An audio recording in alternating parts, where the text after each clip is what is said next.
діни теріс ағым өкілдерінің, уағызшыларының арбауына, алдауына еріп кететін көбінесе сол маргиналдық жастар болып есептеледі. Маргинал жастар ол кімдер? Жұмыс жасауға ниеттері жоқ жастар, ештеңемен қызықпайтын жастар.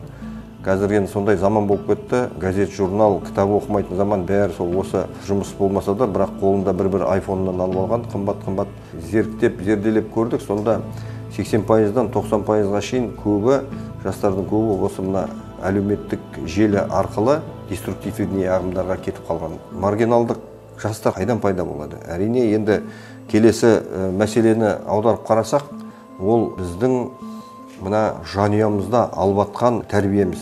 Қазақтың салт дәстүрінде білмейтін ата-аналар бар.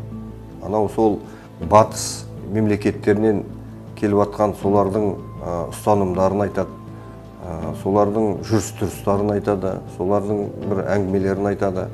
Оған қарағанда біздің салт дәстүрімізде, тілімізде, қазақтың тілі де, салт дәстүрде, мәдениеті де өте жоғары. Қазақта жақсы мақал бар.